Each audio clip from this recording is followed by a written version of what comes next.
You've spent years trying to be everything for everyone. The good son, the strong partner, the reliable friend. But somewhere between all those roles, you forgot the quiet man underneath it all. The one who just wants to think, to rest, to exist without performing. This isn't a speech about loneliness. It's a map through silence, purpose, and strength for those who are ready to build peace from the inside out. Today we'll walk through 15 chapters that reveal one truth. Being alone was never the opposite of love. It was the beginning of understanding it. You'll hear how a man stops auditioning for love and starts rehearsing his own life. You'll hear how an empty room can hold more light than any crowded place. And maybe you'll hear something you've needed for a long time, your own voice again. So let's start where solitude first speaks, not on a mountaintop, but in the place you return to every night. The empty room is not empty. The first time you come home to silence, it feels unnatural. The air hums differently. The refrigerator becomes louder than your thoughts. You notice the faint echo of your own footsteps and wonder when life started sounding so distant. Most people can't stand that moment. They reach for a phone, a playlist, a voice, anything that fills the stillness before it starts asking questions. But quiet isn't a punishment. It's the doorway to remembering who you are when no one is watching. Marcus Aurelius once wrote, "Nowhere can man find a quieter or more untroubled retreat than in his own soul." He wasn't talking about isolation. He was describing return, the quiet journey inward that most people avoid because it reveals too much. Silence doesn't exile you from the world. It reintroduces you to it. In that silence, truth becomes audible again. It whispers, "You've been living on everyone's schedule but your own." And for the first time, you realize how rarely you pause to feel your own life passing. The room is not empty. It's filled with the parts of you you've postponed, the unfinished thoughts, the dreams you shelved, the emotions that kept waiting for permission to speak. Stillness turns those ghosts into teachers. I once sat in the quiet and realized silence never hurts you. It only shows what already did. That's the strange beauty of solitude. It strips the background noise until your soul becomes audible again. You don't need to fix the silence. You need to let it fix you. Because the room you keep avoiding is the only one that knows how to rebuild you. And the more time you spend inside it, the less you'll need the world's chatter to feel alive. Sometimes the most crowded place is your own mind until silence puts the chairs back. When approval becomes a cage, it starts quietly. You help, you smile, you agree, and somewhere in that rhythm, peace becomes performance. Every gesture starts asking, "Did they like me?" And the world's approval starts feeling like oxygen. But it isn't. It's perfume, sweet, fleeting, addictive. You begin to craft yourself for applause. Your yes grows automatic. Your no gets buried under politeness. Approval is a subtle thief. It doesn't steal in the dark. It convinces you to hand over your truth in daylight. One compliment at a time, you start living as a version that pleases everyone but you. Think of it, a singer who only performs when the crowd claps. One day the room empties, and silence feels like death. But that silence isn't death, it's detox. I remember dinners where I laughed on cue just to keep harmony. Later, driving home, I felt hollow and like a mannequin that forgot how to breathe. That was the day I learned. Peace built on pretending collapses when applause fades. It's not your fault for trying to be loved the only way you were taught. I once knew a man who checked every like on the team chat after every success. He said it was about staying connected, but really he just wanted to feel seen. We all do, even the ones who swear they don't check who viewed their story. One night, after a quiet promotion, he sat in his car and whispered, "Why doesn't it feel like winning?" That's the price of approval. It makes you louder in public and emptier in private. You can still be gentle without being a ghost. You can still love people without borrowing their permission to exist. Real kindness isn't the absence of boundaries. It's the clarity that makes care sustainable. When you stop chasing praise, your presence grows solid. You no longer bend to fit the room quietly adjusts around you. Respect always follows truth. It just arrives slower than applause. The cage was never forged by their opinions. It was welded by every time you betrayed your own. And freedom begins the moment you whisper, "I'm done performing." Try this. Spend one evening without checking for reactions. No texts, no scene marks. Notice how quickly peace returns when no one's watching. They may stop clapping, but that's when you finally start hearing yourself again. If any line in this chapter felt a little too familiar, write it below. Not for me, for you. Sometimes sharing your truth out loud is the first quiet act of freedom. The weight of expectations. Everywhere you go, someone is waiting for you to become something. A title, a role, a success story that makes sense to them. It starts early. Parents calling it potential, friends calling it standards, society calling it ambition.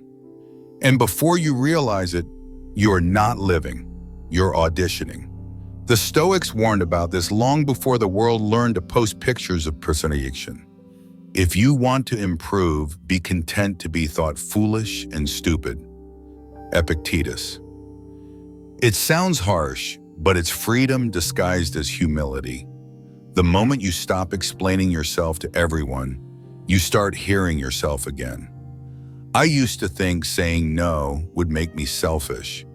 Turns out, it just made me sane. I once met a man in a cafe staring at his laptop as if it were a mirror.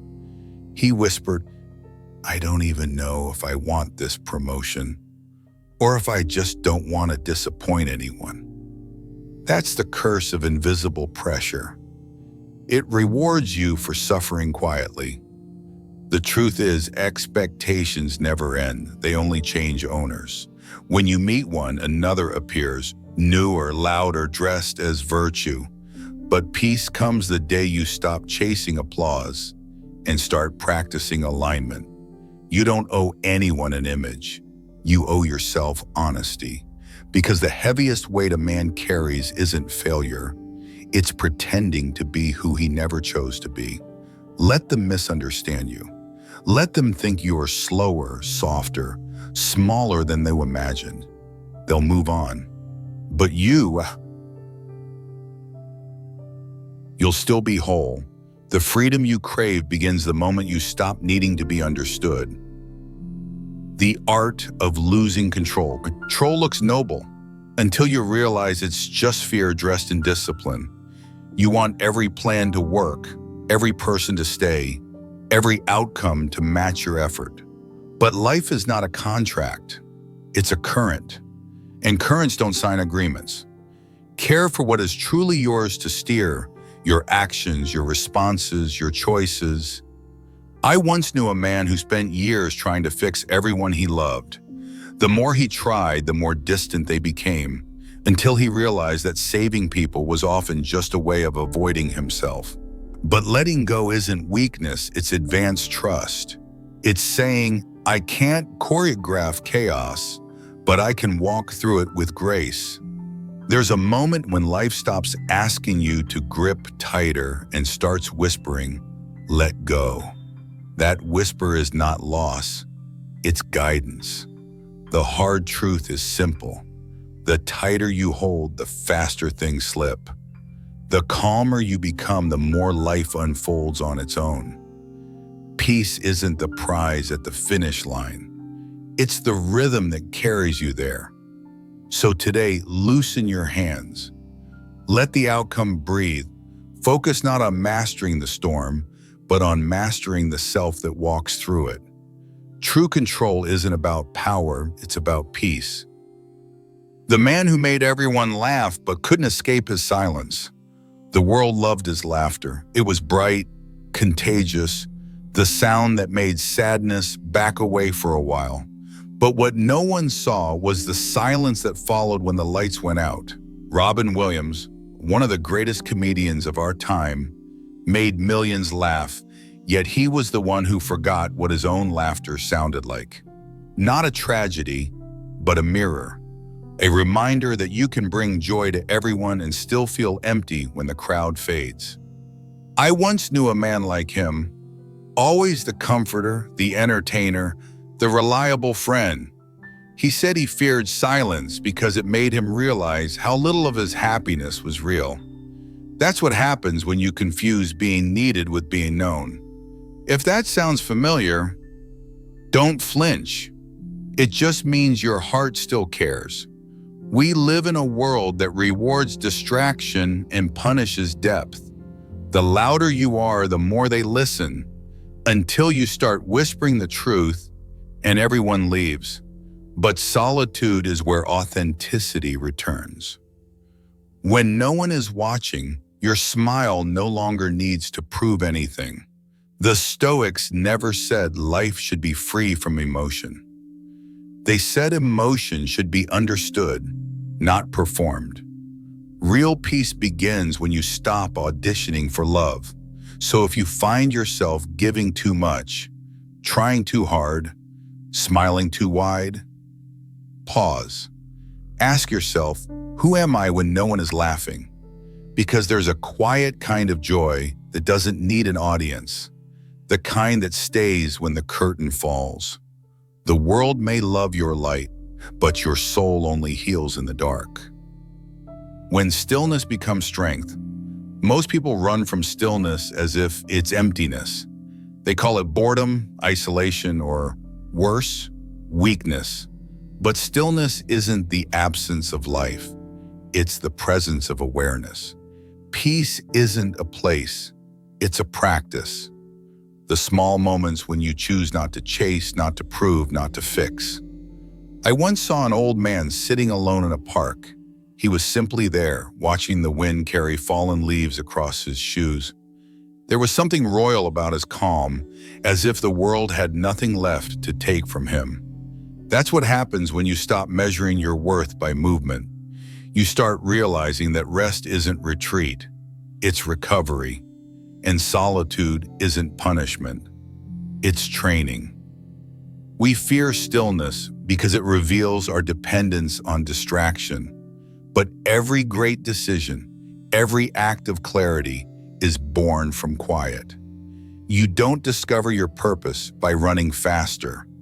You find it by standing still long enough to hear what's been calling you. Stillness doesn't mean the world stops moving. It means you stop moving with panic. It's the discipline of waiting without collapsing, of breathing without fleeing. The Stoics called it ataraxia, not apathy, but the strength to stay steady when everything shakes. So stop thinking you're falling behind. You're not late. You're just learning to walk at your soul's pace. Stillness isn't the end of motion. It's where true direction begins. The purpose that fills the silence. There comes a point when you stop asking who will walk beside you and start asking where your own steps are meant to lead. Purpose doesn't always arrive like revelation. Sometimes it's built quietly from the things that refuse to leave your mark. I once met a retired engineer who spent his mornings teaching neighborhood kids how to fix old bicycles. He told me, "I thought I missed my career, but what I missed was being useful." That's the secret most people never learn. Purpose isn't found, it's remembered. The Stoics understood this deeply. He who has a why can bear almost any how. Nietzsche. It's not about passion or luck. It's about alignment. When what you do starts reflecting who you are. That's when loneliness turns into direction. Many chase relationships to escape the ache of emptiness. But what if the real loneliness begins when you live without direction? A full calendar can still hide an empty soul, but purpose fills what love can't reach. It gives you a reason to wake up even when the bed feels cold. A man who moves with meaning never waits to be rescued. He becomes the rescue. Purpose doesn't need to be grand. It can be the quiet consistency of creating, serving, or building something that outlives your moods. You don't need applause. You just need to know why you're still here. So start simple. Write down 3 things you'd still do if no one ever noticed. That's not a hobby. That's a calling waiting to be lived. You don't need someone to fill the space beside you. You need a purpose that makes you forget it was ever empty. What about you? Have you ever mistaken being busy for being alive? The discipline of peace. Most people mistake chaos for momentum. They think constant motion means progress, but it often means avoidance. Discipline isn't about control. It's about peace that doesn't depend on mood. Epictetus said it best. First, say to yourself what you would be, then do what you have to do. He didn't mean perfection. He meant alignment. Knowing who you want to be, then proving it in small, silent ways every day. I once knew a man who woke up 15 minutes earlier just to make his bed, stretch, and watch the sun rise. He said it wasn't about productivity, it was about remembering he had power over the first moment of his day. That's what discipline really is. Choosing steadiness when the world wants reaction. Modern life glorifies being busy, but peace doesn't come from exhaustion. It comes from structure, not rigidity, but rhythm. A mind with rhythm doesn't drown in noise. It moves through it. You don't need to master everything, just master the next small act. Your breath, your tone, your focus, your bed. Because if you can bring order to the smallest corner of your world, you can face any storm outside it. Try this. Every morning, do 1 act of order. Clean, write, breathe, or sit in silence. Don't aim to finish something, aim to begin with clarity. Discipline isn't punishment, it's how peace practices showing up. You've learned stillness, purpose, and discipline, but remember, wisdom isn't built by knowing peace, it's built by losing it and returning without resentment. So far, you've walked through silence, purpose, and self-discipline, the foundations of inner peace. From here, we enter the outer world, work, money, friendship, acceptance. This is where solitude stops being an escape and starts becoming power. Peace doesn't always sound wise. Sometimes it just sounds like a deep exhale after years of holding in everything you couldn't say. Which part hit you hardest so far? Stillness, purpose, or discipline? Why? If this journey has steadied something in you, keep it moving. Like it, or share it with someone who's still fighting the same noise you faced. The right words always find the right person when you pass them forward. The silence that built an empire. Now that inner order is built, let's see what happens when solitude meets the world. When Steve Jobs was fired from his own company, the world called it failure, but he called it freedom. He didn't rush to rebuild his image. He sat in the silence and started again. Smaller, sharper, wiser. He once said, "You can't connect the dots looking forward. You can only connect them looking backward." That's not just creativity. That's Stoicism in practice. It means trusting the present moment, even when it feels like exile. Seneca wrote, "Difficulties strengthen the mind as labor does the body." In that solitude, Jobs didn't collapse, he clarified. He learned that exile is where ego dies and vision is born. He founded Next, Pixar, and eventually returned to Apple, not as a man seeking revenge, but as one refined by rejection. I once met a designer who told me, "When I lost my job, I found my mind again." Here's the quiet truth. Silence isn't empty. It's full of answers that hurry can't deliver. The Stoics never feared starting over. They feared living unconsciously, moving fast, achieving more, yet losing the reason why. So if life ever strips you of your titles, your work, your approval, don't panic. That is your apprenticeship.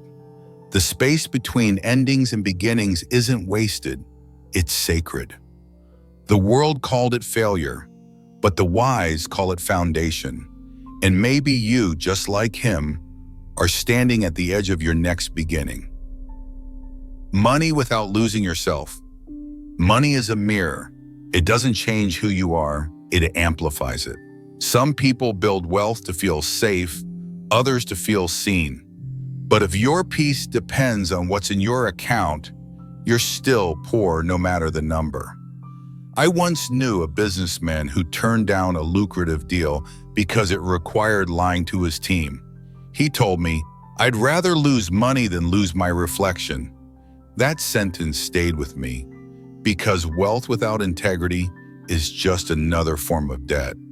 Epictetus wrote, "Wealth consists not in having great possessions, but in having few wants."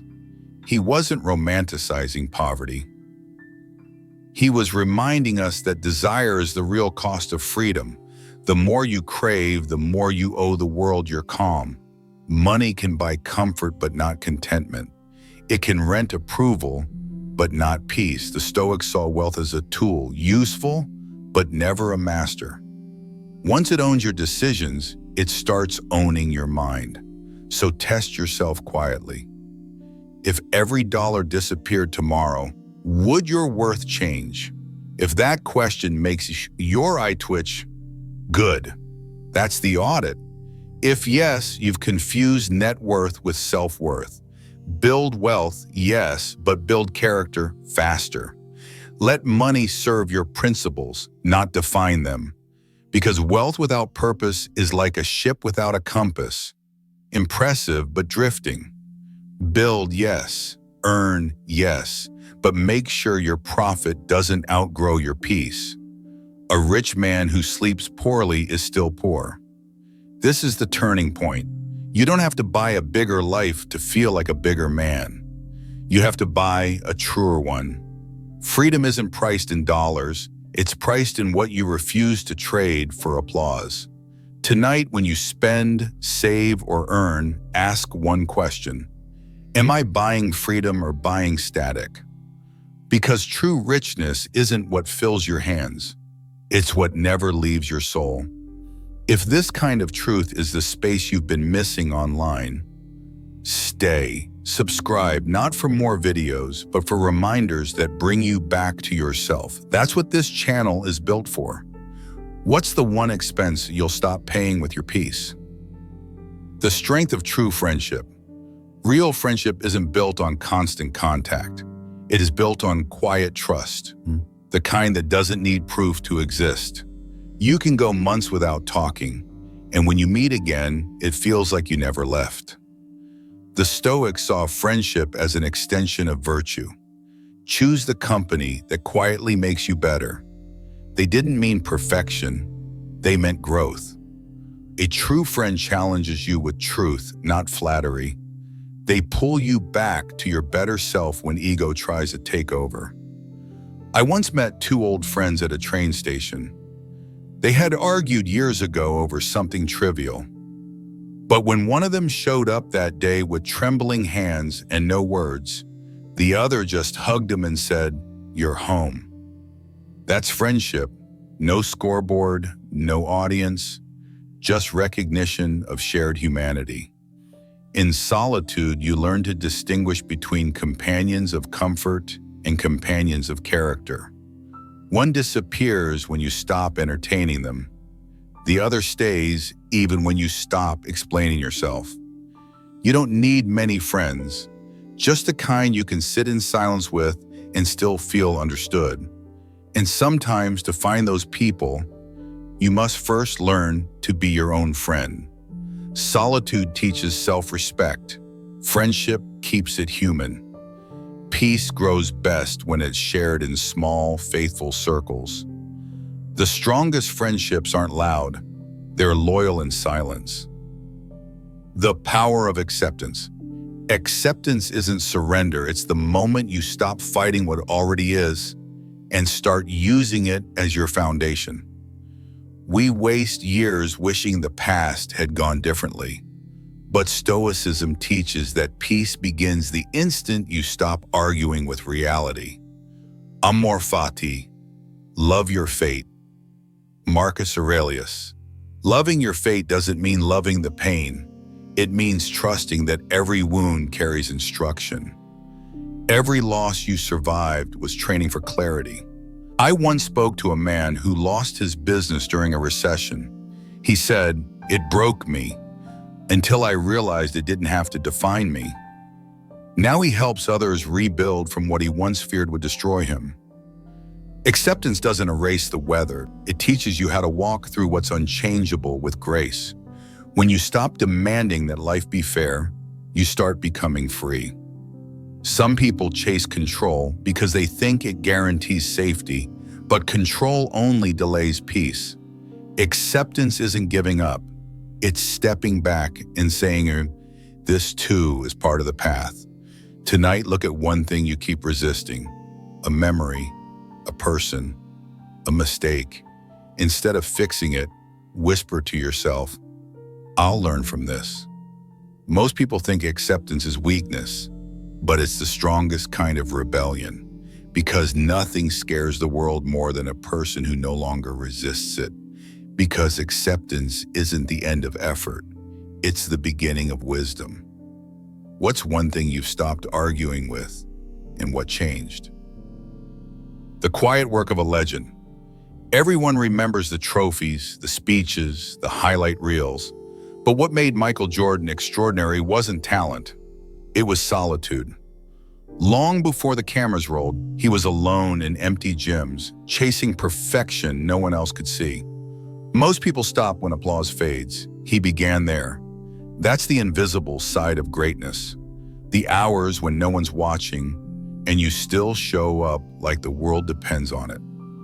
Marcus Aurelius once wrote, "Waste no more time arguing what a good man should be." Be one that was Jordan's philosophy in motion. He didn't talk about standards, he lived them. Failure wasn't humiliation, it was data. Every missed shot, every defeat was fuel for refinement. There's something profoundly human about failure. It humbles genius and reveals discipline. Jordan wasn't chasing immortality, he was mastering consistency. And that's the part history rarely applauds. The hours that build unseen character. And that's not just his story, it's every man who keeps showing up when no one's watching. I once met a young athlete who said, "I train hard when people believe in me." I told him, "Then you'll never know your true power, because it only appears when no one does." The Stoics called it self-command, mastering your inner court before trying to win the crowd. That's what discipline looks like at the highest level. Not loud, not dramatic, just faithful. So whatever your craft is, art, work, healing, practice in silence. Let consistency become your proof. When others rest, keep refining. When others doubt, keep doing. Try this. Dedicate 1 hour each week to your own version of the empty gym. Uninterrupted focus, no praise, no updates. See who you become when nothing is performing for you. You don't need to be a legend to practice this. You just need to be willing to show up when no one else will. Because true mastery begins when the applause ends. The art of returning to yourself. Healing isn't a grand event, it's a quiet return. One breath, one truth, one forgiveness at a time. Most people think transformation means becoming someone new, but real healing is remembering who you were before the world told you who to be. After every storm, there's a strange silence. Not emptiness, but space. That space is grace. It's where life gives you a second invitation to begin again. This time more aware. Freedom isn't about leaving everything behind. It's about walking back into your life lighter. You stop chasing validation, Stop apologizing for being different. Stop editing your peace to fit someone else's comfort. I once met a man who left a toxic relationship and moved to a small coastal town. He said, "For months, I thought I missed her. Then I realized I missed myself." Sometimes healing starts as heartbreak wearing a disguise. Maybe that's the real healing. Not fixing who you were, but finally forgiving who you weren't.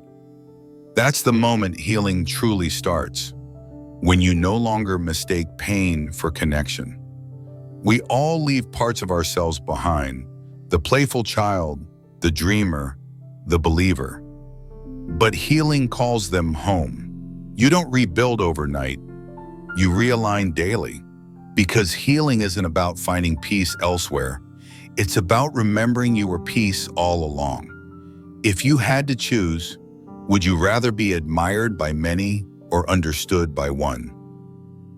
When aloneness becomes freedom, there comes a moment when solitude no longer feels like a wound, it feels like a doorway.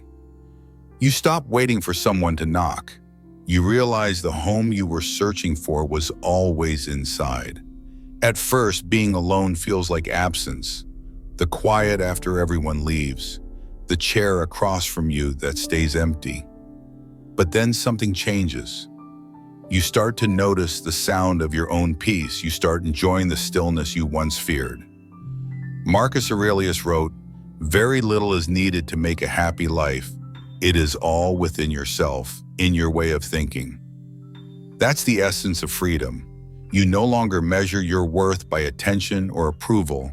You no longer beg life to look a certain way to feel whole. You simply live, simply, truthfully, presently. I once saw a man sitting in a cafe alone, reading, smiling slightly at nothing in particular. He wasn't lonely, he was home. That's the quiet revolution of solitude, when your peace stops depending on company.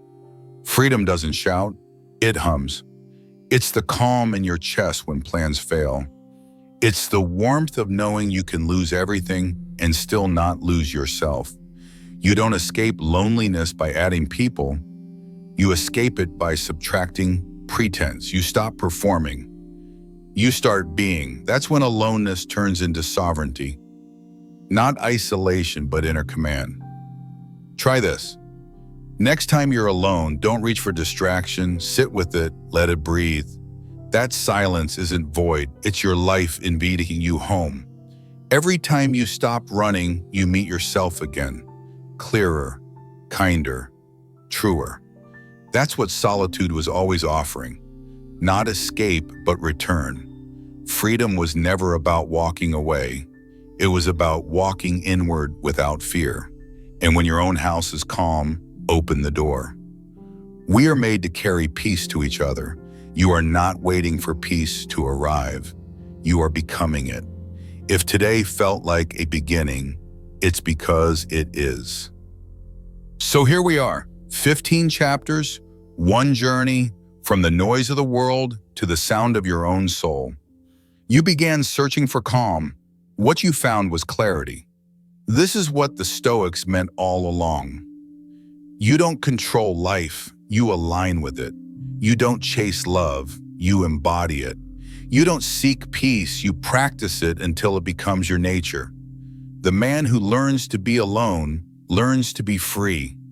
He no longer needs to be understood to understand. He no longer fears endings because he's found the place that never ends, within. If these words stayed with you, remember, this is not an ending, it's a return to simplicity, to self-respect, to purpose that no one can take away. Before you leave, tell me one thing this journey reminded you of. A moment, a lesson, a truth. Comments here aren't noise.